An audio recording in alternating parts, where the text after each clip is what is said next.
Hello à tous et bienvenue dans une nouvelle vidéo. Aujourd'hui on se retrouve pour parler des vacances d'été. Est-ce qu'il y a un meilleur sujet que les vacances d'été? Non, je ne crois pas. J'adore parler des vacances d'été, donc on va parler de 5 pays. 5, donc ça fait 10.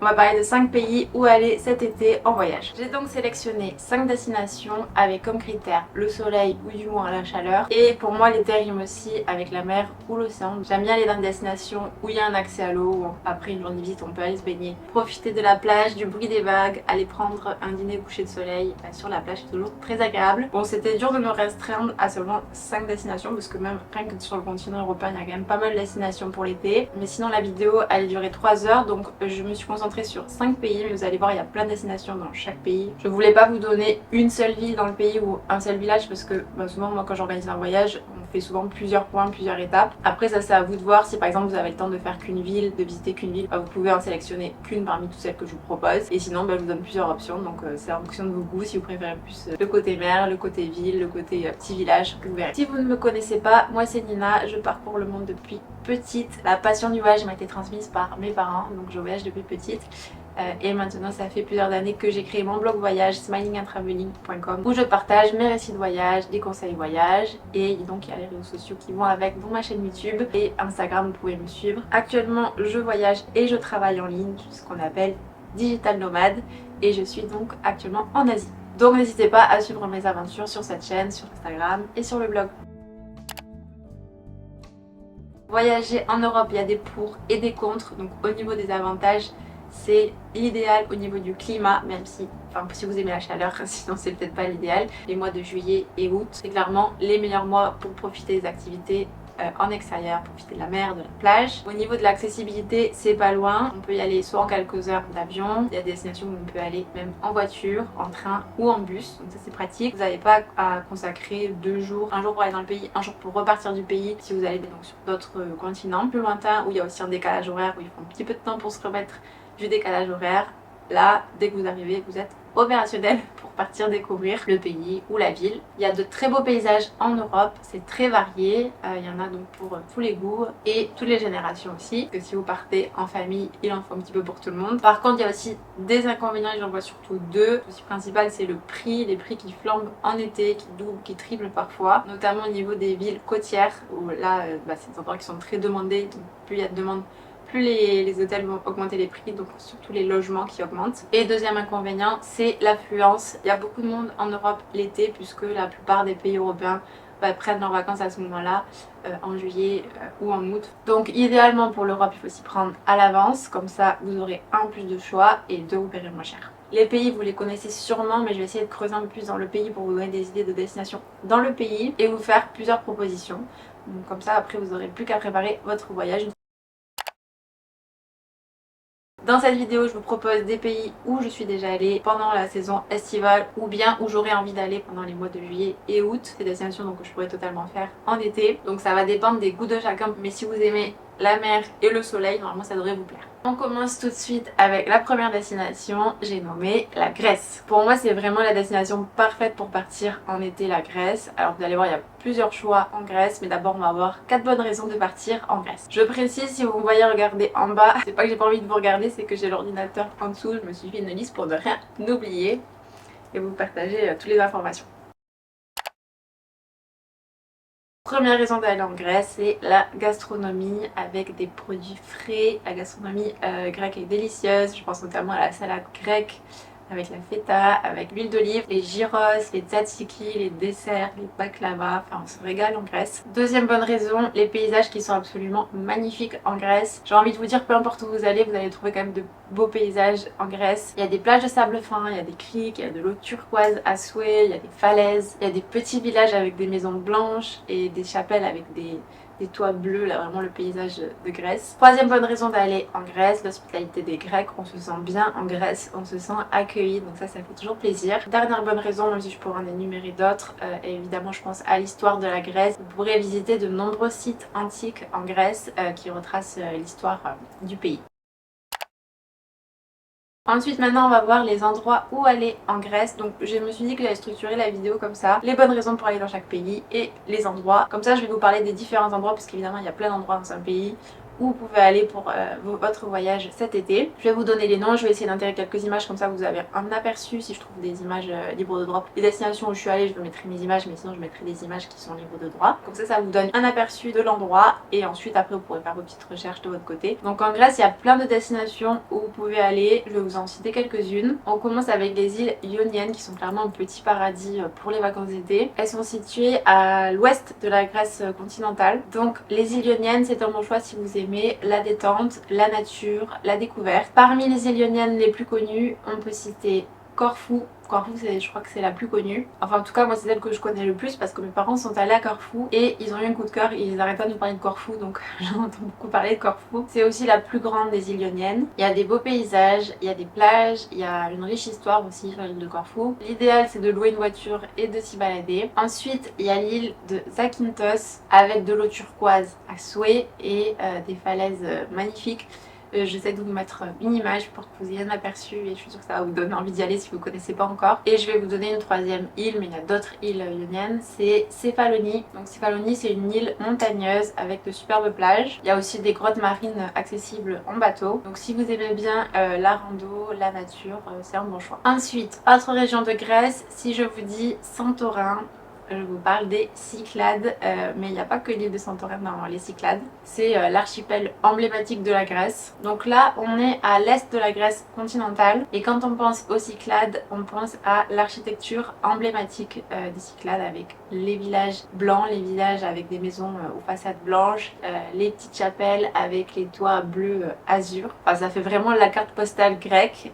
Et donc c'est dans les Cyclades qu'on retrouve ces paysages principalement, même s'il y a d'autres endroits. Il y a aussi les moulins à vent, enfin c'est vraiment un décor idyllique. Les îles les plus connues dans les Cyclades, il y a évidemment Santorin, c'est la star des Cyclades. Je vous conseillerais pas forcément d'y aller l'été parce qu'il y a beaucoup de monde et je suis pas sûre que vous puissiez vraiment en profiter. Et en plus, les prix flambent l'été, donc c'est pas forcément idéal. Ensuite, il y a l'île de Mykonos, si vous aimez faire la fête, c'est connu pour sa vie nocturne très animée et des gens du monde entier qui viennent à Mykonos. Ensuite, il y a Paros, un compromis entre Mykonos et Santorin. Il y a de beaux villages et c'est quand même un peu plus décontracté que les deux autres îles précédentes. Il y a aussi Naxos et Ios. Et il y a aussi des sites archéologiques sur Naxos. Une autre région à voir en Grèce que j'aime beaucoup, c'est la Crète. Je suis revenue 2 fois en Crète, j'adore cette île. Et là on se situe plus au sud et c'est la plus grande île grecque. Donc nous on y a passé 2 semaines et on n'a fait qu'une partie de la Crète parce que c'est quand même très grand, donc ça nous donnera l'occasion d'y revenir. On n'a pas encore exploré la partie est de l'île. En Crète, il y a des plages qui sont clairement incroyables. Je pense notamment à la plage de Balos, la Grande de la Phoenicie. Ça n'a rien à envier aux Caraïbes. Et en plus, c'est pas très loin de la France, en quelques heures vous y êtes. Il y a aussi une partie historique avec le palais de Knossos notamment. Pour les plus citadins ou citadines d'entre vous, il y a les villes de Lakamé et Rétinone qui sont très sympas. Il y a aussi plein de petits villages à voir en Crète. Il y a des randonnées à faire. Pour les amateurs de rando, c'est parfait. Par contre, l'été, c'est pas idéal pour ceux qui viennent en Crète pour faire de la randonnée. Il vaut mieux y aller au printemps ou en automne, un petit peu après l'été, peut-être en octobre. Vous aurez de meilleures températures parce que l'été, c'est le climat méditerranéen, il fait quand même très chaud. On avait fait une randonnée pour aller jusqu'au village de Loutro. C'était magnifique, les paysages étaient incroyables, mais par contre, niveau chaleur, c'était dur. Sous 36 degrés et c'était au bord de la falaise, on longe la falaise donc il y avait zéro ombre. C'était un paysage quand même assez aride. Enfin, c'est pas une bonne idée de faire des randonnées l'été, mais par contre pour profiter des petits villages, ça c'est très sympa. Si vous n'avez pas peur de la chaleur, parce que globalement en Grèce, l'été il fait quand même très chaud. Voilà pour la Grèce, donc pour ma part en Grèce j'ai visité 2 îles, donc je vous ai dit la Crète et Rhodes aussi également, mais c'était pas en été, c'est quand même une petite île Rhodes, donc je pense que l'été il doit y avoir beaucoup de monde. Et si vous voulez plus d'infos sur la Crète, vous pouvez retrouver les vidéos sur ma chaîne. Bon, je commençais YouTube, donc soyez pas trop d'exigence sur la forme. Le fond il y a les infos, mais la forme je commence à YouTube. Et ensuite vous avez des articles aussi sur mon blog, donc smilingattraveling.com.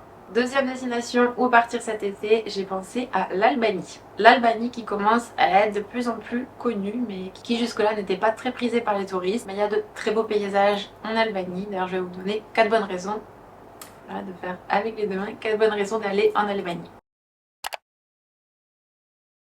Si vous cherchez des plages pour cet été, il y a des plages magnifiques en Albanie. L'Albanie possède certaines des plus belles plages d'Europe. Ensuite, il y a le prix. L'Albanie est une destination qui est relativement abordable par rapport à d'autres pays en Europe. Donc ça, c'est aussi un avantage à ne pas négliger l'été ou le moment où tous les prix flambent. L'Albanie possède une riche histoire, donc vous trouverez de nombreux sites historiques et aussi de beaux villages tirés dépaysés qui semblent être figé dans une autre époque. Et quatrième bonne raison, si vous souhaitez voyager hors des sentiers battus, l'Albanie c'est une bonne option, c'est loin du tourisme de masse, c'est un pays qui est encore très authentique, donc c'est peut-être le moment d'y aller. Petite pause dans la vidéo pour vous dire de liker la vidéo si elle vous plaît, ça m'aide beaucoup, ça m'aide à être visible sur YouTube et n'hésitez pas aussi à vous abonner. Et dites-moi en commentaire d'ailleurs si une autre vidéo sur des destinations mais hors Europe vous intéresserait ou peut-être sur un thème précis comme des destinations pas chères, destinations pour un voyage de noces, des destinations plus luxe, des destinations plus nature. Bon, dites-moi en commentaire si vous avez des idées de vidéos ou si vous avez des envies particulières au niveau des destinations.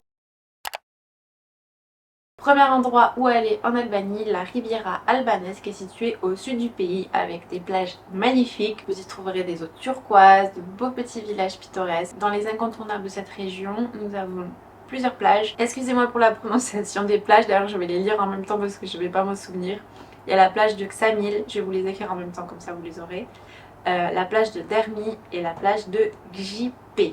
Pas facile à dire, surtout que si moi ça ne prononce pas du tout comme ça, peut-être c'est Gjipé, bon. Dites-moi d'ailleurs s'il y en a qui savent comment ça se prononce en commentaire. Ensuite il y a la ville de Berat qui est classée au patrimoine mondial de l'UNESCO, donc c'est une ville à voir. Vous y trouverez des maisons ottomanes et une belle citadelle médiévale. D'ailleurs, petit surnom qu'on donne à la ville de Berat, on l'appelle la ville aux 1000 fenêtres. Et la ville a été fondée il y a plus de 2500 ans, donc c'est une des plus vieilles villes d'Albanie. Ensuite la prochaine ville à voir en Albanie qui est également classée au patrimoine mondial de l'UNESCO, alors ça s'appelle Gjirokastra. Enfin ça s'écrit GJ, alors ça je sais pas le prononcer en albanais, mais en tout cas cette ville est à voir. Son surnom, ce n'est pas la ville aux 1000 fenêtres mais c'est la ville de pierre puisqu'il y a beaucoup de maisons en pierre et il y a également une citadelle. Pour les amoureux de montagne, vous pouvez découvrir le parc national de Tet qui se situe dans les Alpes albanaises. Vous allez voir des paysages incroyables et des petits villages isolés dans la montagne, donc c'est parfait si vous aimez faire de la rando, de l'escalade aussi, et vous pouvez y faire du camping. Dernier endroit à visiter en Albanie, même si évidemment il y en a bien plus, je vous fais simplement une petite sélection, un petit aperçu. C'est le lac de Komani. Sur ce lac vous pouvez faire une croisière en bateau, vous pouvez aussi faire du kayak. Vous y verrez de très beaux paysages depuis ce lac qui est entouré des montagnes. Et c'est un lac artificiel qui est situé dans le nord de l'Albanie. Troisième destination en Europe pour cet été, donc là je vous ai proposé déjà la Grèce, on est remonté un petit peu avec l'Albanie et on continue de remonter avec la Croatie. La Croatie possède un riche patrimoine historique et culturel avec des villes comme notamment Dubrovnik et Split qui sont des villes médiévales fortifiées. Et il y a aussi également des sites romains que vous pouvez visiter en Croatie, notamment à Split. Deuxième bonne raison, ce sont les prix qui sont plus abordables que dans d'autres destinations en Europe. Troisième bonne raison, c'est la diversité des paysages, des endroits à voir, des destinations.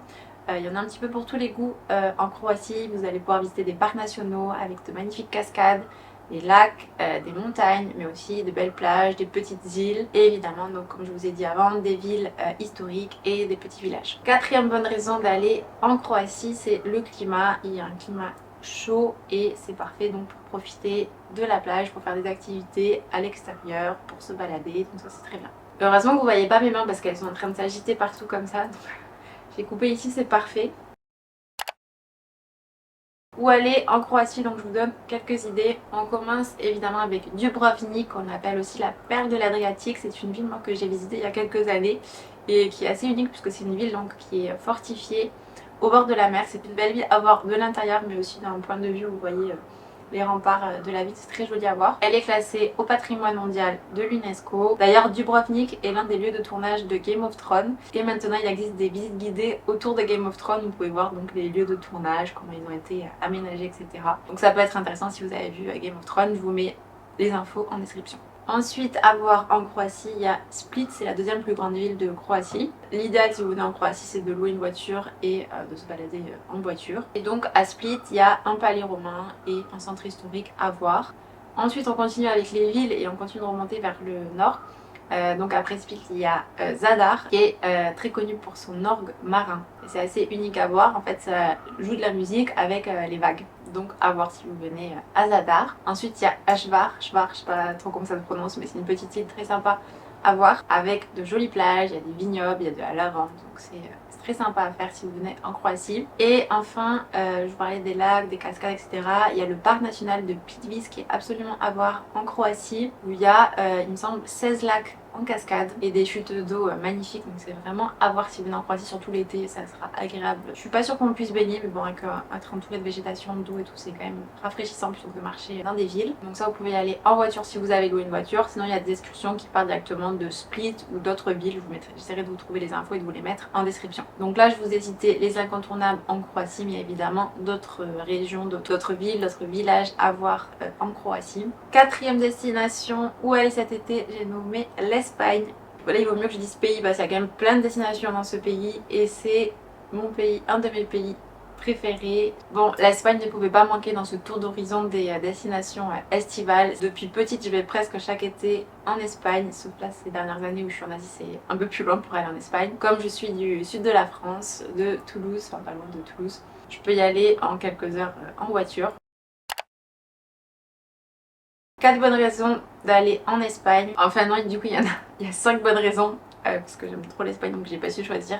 Donc 5 bonnes raisons d'aller en Espagne. Déjà il y a le climat méditerranéen qui est pour moi parfait l'été. Il y en a qui vont dire qu'il fait trop chaud mais pour moi c'est parfait. Ensuite deuxième bonne raison c'est l'accessibilité. C'est facile de se rendre en Espagne. Si vous habitez en France vous pouvez y aller en voiture, en train, en bus. Pour ceux notamment qui ne souhaitent pas prendre l'avion, bah, vous pouvez y aller via la route. Ensuite, troisième bonne raison d'aller en Espagne, c'est la diversité des paysages en Espagne. Selon les régions, vous avez des paysages qui sont vraiment différents. Vous avez des villes, des villages, la mer, il y en a quand même pour tous les goûts.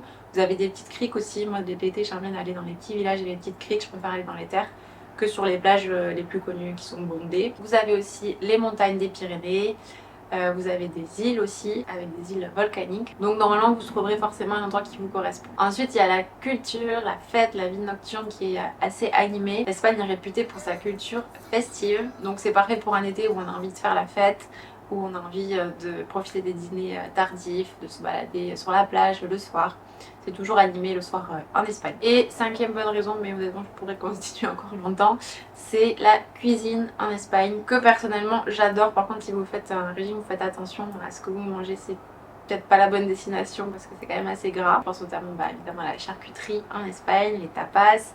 Il y a des tapas très variés. Il y a la paella, les fideuà, le pain avec la panne con tomate et le pain avec la tomate que vous mangez avec la charcuterie, le fromage, le manchego, les padrones, c'est des petits poivrons verts.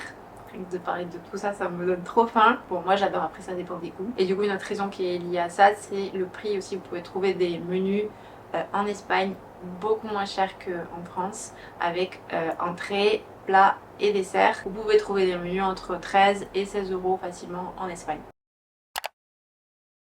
Les endroits où aller en Espagne, donc il y en a plein, tout dépend de ce que vous recherchez. La première région qui est proche donc, de la frontière, c'est la Costa Brava, qui se situe donc en Catalogne. Qu'est-ce qu'on y trouve sur la Costa Brava? Il y a des criques, il y a des petits villages sympas qui sont un peu plus dans les terres. Il y a des grandes plages aussi, mais essayez d'éviter les plages et les criques les plus connues. Où on retrouve souvent les noms sur les réseaux sociaux. Si vous voulez éviter la foule, en tout cas il y a vraiment plein de choix de criques. Si vous fouillez un petit peu sur Maps, vous pouvez trouver des endroits très sympas et un peu plus préservés. Si vous venez dans cette région, vous pouvez aussi vous faire une ou deux journées dans des villes comme Barcelone, à Gérone aussi qui est à voir. Il y a aussi la ville de Figueras avec le musée de Dali. Ensuite, si on descend au niveau de Tarragone, c'est la Costa Dorada, avec notamment le parc d'attractions qui est très connu pour Aventura, mais il n'y a pas que ça, il y a aussi des plages très sympas, des petits villages. Et il y a aussi le parc naturel du Delta del Ebre qui est dans cette région, donc qui est chouette. Si on continue à descendre vers le sud de l'Espagne, il y a la Costa Blanca, avec notamment la ville d'Alicante. D'ailleurs, on avait passé 3 jours, mais c'était au mois de novembre, donc c'était pas en plein été. À Alicante et je vous avais fait une vidéo que je vous mets ici si jamais ça vous intéresse pour voir les endroits principaux à voir à Alicante. Mais il n'y a pas que la ville d'Alicante, il y a d'autres petites villes très sympas. Il y a la ville de Dénia, il y a Elche, il y a la ville d'Altea. Altea c'est une ville aux maisons blanches, c'est vraiment un endroit à voir si vous venez dans cette région. Et évidemment vous trouverez plein de plages et de petites criques dans cette région. Il y a plein de jolies criques au niveau de Ravea et aussi depuis Alicante. Je me souviens qu'il y avait une excursion qu'on pouvait faire, enfin on pouvait prendre le bateau depuis Alicante pour aller sur l'île de Tabarca, qui est apparemment très jolie, où il y a des sites historiques et des petites plages à voir. Et enfin pour les amoureux de randonnée, de montagne, il y a Los Picos de Europa, les pics d'Europe. C'est un massif montagneux, cette fois-ci qui est dans le nord d'Espagne, au niveau des régions de la Cantabrie et d'Asturias, où il y a de très beaux paysages, où vous pouvez faire des randonnées, donc il y a des montagnes, des lacs, des villages, donc si vous préférez plutôt la montagne, et sûrement un peu plus de fraîcheur, du coup vous pouvez vous orienter vers cette région. Donc là je vous parle de l'Espagne continentale, mais évidemment il y a aussi les îles, avec les îles Canaries et les îles Baléares. Les îles Canaries, il y a un climat qui est doux toute l'année, donc je sais pas si y aller l'été c'est forcément une bonne idée, puisque l'été il y a beaucoup plus de monde que pendant les autres saisons de l'année. Donc moi les îles Canaries je les garde plutôt pour d'autres saisons que l'été, parce que les îles comme ça il y a quand même beaucoup de monde au même endroit. Les Baléares c'est pareil, Majorque c'est magnifique, Minorque aussi. Il y a de très belles plages avec des eaux turquoises, mais c'est des plages qui sont bondées l'été, donc pour ma part, j'éviterai quand même ces îles l'été, à moins que vous ayez vraiment envie d'y aller et que vous n'avez pas d'autre monde pour y aller. Après, c'est vrai que pour se baigner, notamment aux Baléares, il vaut mieux y aller l'été. Les Canaries, c'est pas situé au même endroit, c'est situé au niveau du Maroc. Le climat est quand même doux toute l'année. Mais par contre, les Baléares, si vous voulez vous baigner, peut-être essayer d'y aller entre juin et fin septembre. Dernière idée de destination, de pays où aller cet été en voyage en Europe, j'ai nommé le Monténégro. Donc là, on revient sur la côte adriatique. En fait, il est entre l'Albanie et la Croatie. Et j'appelle ça la côte adriatique puisqu'il y a la mer Adriatique qui passe à côté de ces pays, donc c'est entre l'Italie. Il y a la mer Adriatique et il y a ces pays. Le Monténégro, c'est si vous hésitez entre la mer et la montagne. Là, vous n'avez pas besoin de choisir, il y a les deux. Donc pourquoi pas aller au Monténégro cet été. Il y a de très très beaux paysages au Monténégro. Il y a à la fois des montagnes imposantes, mais aussi des petites baies très jolies, donc sur la côte adriatique. Donc il y en a pour tous les goûts. Pour ceux qui ne veulent ni aller à la montagne ou à la mer, vous avez des villes et des villages aussi au Monténégro qui sont à voir. Je pense notamment à la vieille ville de Kotor, qui est très belle à voir au Monténégro. Il y a la vieille ville de Budva aussi. Il y a beaucoup de villes et villages historiques au Monténégro qui sont à visiter. Troisième bonne raison pour aller au Monténégro, c'est le prix, qui est pour moi, je pense, un critère important pour les vacances d'été. Si vous avez beaucoup de jours de vacances, que vous voulez en profiter plus longtemps, autant choisir des destinations où les prix sont abordables. Enfin, en tout cas, plus abordables que dans d'autres destinations. Donc au Monténégro, globalement, c'est abordable, sauf vraiment au niveau de la côte adriatique où là, ça va être un peu plus élevé. Et dernière bonne raison, vous échappez au tourisme de masse, comme en Albanie. Si vous voulez échapper à la foule de juillet et août au Monténégro, ça peut être une bonne option. Vous n'y trouverez pas autant de touristes qu'à Santorin par exemple ou qu'à Majorque, parce que c'est beaucoup moins connu par les touristes, donc si vous voulez en profiter, c'est le moment. Où aller au Monténégro? Donc on commence avec la ville de Kotor dont je vous ai déjà parlé. C'est une ville médiévale qui est située dans une baie et qui est classée au patrimoine mondial de l'UNESCO. Vous y trouverez des petites églises, des palais et des places historiques. Ensuite, deuxième ville dont je vous ai parlé, mais c'est vraiment des incontournables si vous venez au Monténégro, c'est Budva. Donc Budva, sur la côte adriatique, c'est une station balnéaire où vous trouverez évidemment donc des plages, mais aussi des restaurants, des bars, c'est sympa. Ensuite, direction les montagnes au nord du Monténégro avec Lovćen, c'est un parc national avec le mont Lovćen, donc qui est le plus haut sommet du Monténégro. Autre parc national situé dans les montagnes du nord-ouest du Monténégro, c'est le parc national de Durmitor, avec le canyon le plus profond d'Europe, le canyon de Stara. Et il y a aussi un lac glaciaire qui s'appelle le lac Noir. Donc pour les amoureux de nature, de rando, c'est parfait le Monténégro. Et un autre lac à voir au Monténégro, c'est le lac de Skadar, Skadar Lake, qui est situé à la frontière donc entre le Monténégro et l'Albanie. D'ailleurs, si vous souhaitez, que vous avez beaucoup de vacances cet été, vous pouvez combiner l'Albanie et le Monténégro qui sont à côté, ou alors le Monténégro et la Croatie. Enfin, comme ces pays sont à côté, vous pouvez peut-être, si vous voulez avoir un petit aperçu des deux, à voir. Par contre, faites attention si vous louez une voiture, ce n'est pas forcément possible d'amener la voiture de location dans un autre pays, donc ça, à voir avec le loueur. Et donc, je disais le lac de Skadar, qui est une réserve naturelle où vous pouvez notamment observer de nombreux oiseaux. Pour les destinations estivales en Europe, j'avais aussi pensé à l'île de Malte, mais Malte, l'été, il y a beaucoup de monde, donc si vous pouvez y aller un petit peu avant les mois de juillet, août, ou un petit peu après, pour quand même profiter du climat et pouvoir vous baigner. C'est une chouette destination aussi. Il y a évidemment le Portugal et l'Italie avec plein d'endroits à voir dans ces deux pays. Bon, vous avez compris que je suis plutôt branchée soleil, mer, donc Europe du Sud. Il y a aussi de belles destinations en Europe du Nord si le froid ne vous dérange pas. Enfin, après l'été, je pense qu'il fait bon. Mais c'est vrai que moi, je cherche quand même la chaleur et la mer. Je vous mets en description tous les liens utiles que j'utilise pour préparer mes voyages, pour faire mes réservations. Si cette vidéo vous a plu, n'hésitez pas à mettre un pouce bleu, ça m'aide beaucoup. Vous pouvez aussi vous abonner pour ne pas manquer les prochaines vidéos. Je vous remercie d'avoir suivi cette vidéo et j'espère qu'elle vous aura aidé à trouver une idée de voyage pour cet été. Dites-moi d'ailleurs si vous avez une idée où est-ce que vous pensez partir cet été. Je serais curieuse de savoir vos destinations ou si vous avez prévu un voyage un petit peu avant l'été, un petit peu après l'été. N'hésitez pas à compléter avec vos informations, vos retours d'expérience en commentaire, ça peut servir à tout le monde. Je vous dis à très vite dans une prochaine vidéo, des bisous, ciao ciao.